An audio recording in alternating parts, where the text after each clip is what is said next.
राम नाम सत्य है क्यों कहा जाता है हमारे देश में? क्यों जबरदस्ती की जाती है कि राम नाम सत्य है? मैं कहता हूं राम नाम असत्य है।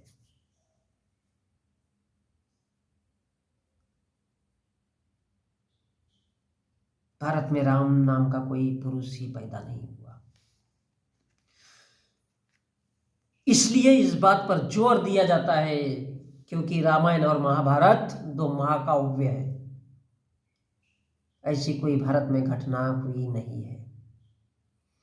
मैं स्पष्ट बता दूं कि शुंग काल में जो लिखा गया वो रामायण था 185 BC पूर्व में, और 470 से 472 समुद्रगुप्त विक्रमादित्य के काल में जो लिखा गया वो महाभारत था।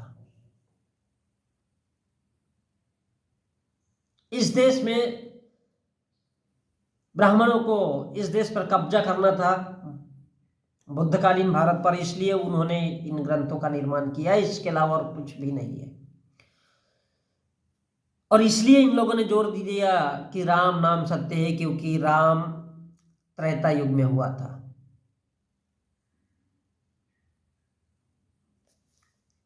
तो इन्होंने, क्योंकि ये जो कहानियां लिखी ये द्विजाति के लोगों ने लिखी। भारत की मूल निवासी जाति कोई थी ही नहीं, इसलिए इन्होंने उनको पहली जाति माना और खुद को द्विज लिखा है, यानी द्विजाति, अन्य जाति वाले ब्राह्मणों ने इसलिए खुद को द्विज लिखा है, द्विजाति के लोग लिखा है। तो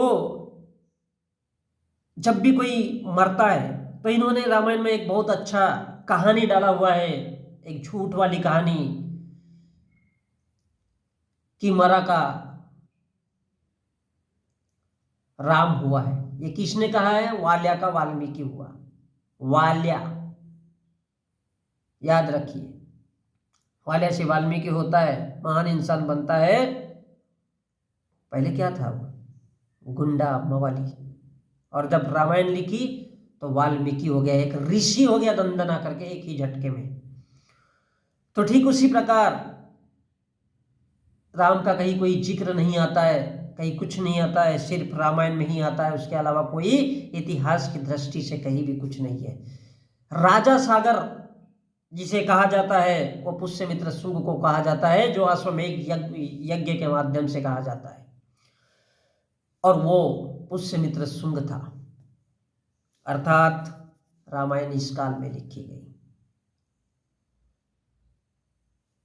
तो भारत की बौद्धकालीन सभ्यता मर गई, खत्म हो गई, समाप्त हो गई, और वो मरा बौद्धकालीन इतिहास, और जो नया पैदा हुआ वो मरा का राम था। इससे ज्यादा राम का कुछ इतिहास नहीं है। अंग्रेज जब भारत के लोगों से भारत का इतिहास पूछते थे तो वो उनके सामने कहानियां प्रस्तुत करते थे कि यह ऐसा हुआ, वो वैसा हुआ, वो वैसा हुआ, उसने उसको मारा, उसने उसको मारा। और ऐसी ही सारे के सारे ब्राह्मणी धर्म ग्रंथ लिखे गए। इसका वास्तविकता से उतना लेना देना कुछ भी नहीं था। उसमें ठूसा गया ये कांड, वो कांड, वो कांड, यानी छोटी मोटी जो बुद्धकालीन भारत की घटनाएं थी उनको उन्होंने ये कांड, वो कांड, वो हत्याकांड, वो हत्याकांड, इस प्रकार से कांड यानी कर्म कांड इस प्रकार से अलग अलग दिया। और महिलाओं के लिए काम सूत्र कि महिलाओं की लाइफ कैसी खराब करना है क्योंकि वो ताड़न की अधिकारी, ऐसा मनुस्मृति कहता है। तो भारत के ब्राह्मणों ने अपना दिमाग लगाया कि भारत के लोगों को किस तरह से बर्बाद करना है, किस तरह से, क्योंकि महिला एक अहम रोल निभाती है। और भारत की एक लड़ाकू कौम जो बुद्ध की मानने वाली थी, जो विचारों से किसी के भी साथ लड़ सकने की क्षमता रखते थे, इसलिए उनको शूद्र बना दिया गया।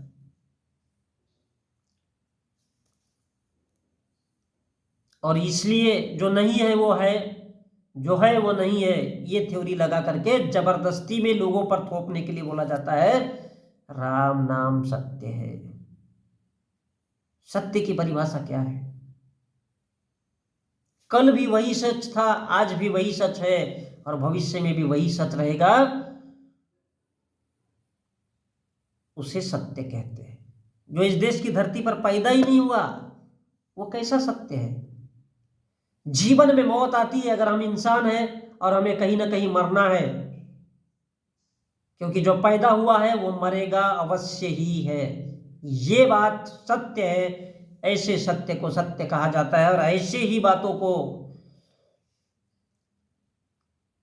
जो सत्य है, परम सत्य है, उसमें जरा सा भी मिस्टेक होने की संभावना नहीं होती है, उस सत्य को या उस सत्य का रास्ता बताने वाले को आर्य कहा जाता है। भारत के ब्राह्मण ने वो आर्य शब्द भी अपने लिए प्रयुक्त किया है, क्योंकि इनकी जितनी भी सभ्यता है, जमीन जर जोरू, वो भारत से ही हड़पी हुई है। इसलिए इन्होंने भगवत गीता में लिखा, क्या लिखा? परिवर्तन संसार का नियम है। और उसका जो शाब्दिक अर्थ बताया,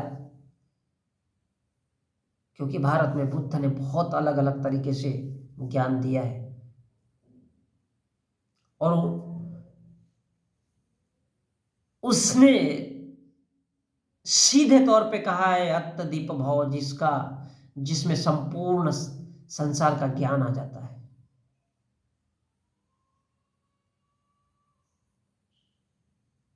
जिसको परिभाषित करना अपने आप में एक विलक्षण प्रतिभा होगी।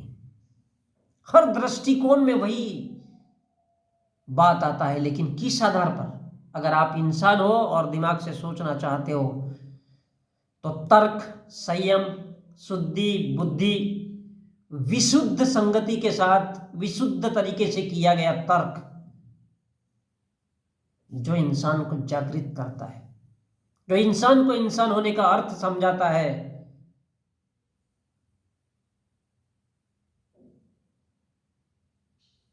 एक विशाल विचारधारा है।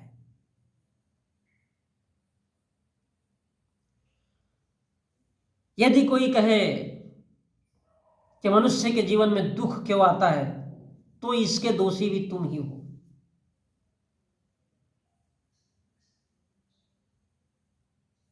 कोई कहता है कि मैं ठंडे एरिया में रहता हूं और शराब नहीं पीनी चाहिए, तो इसके लिए कोई अलग से प्रतिबंध नहीं है, ये तुम्हारी इच्छा पर छोड़ा हुआ है, तुम स्वतंत्र हो।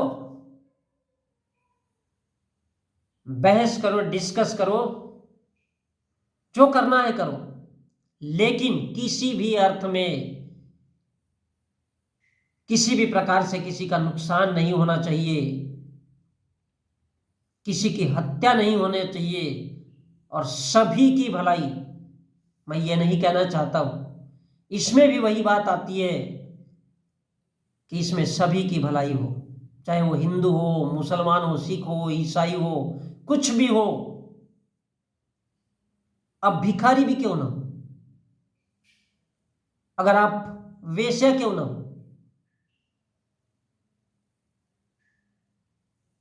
सभी के लिए एक ही रास्ता है, सभी के लिए एक ही मार्ग है। ये कोई अर्म धर्म नहीं है, ये कोई ड्यूटी नहीं है, ये कोई कर्तव्य नहीं है। इसलिए वो कहता है अत्दीप भव। यह आपको अपनी बुद्धि से सोचना है। हर चीज में आप स्वतंत्र हो, चाहे क्षेत्र कोई भी हो। अब स्वतंत्र हो,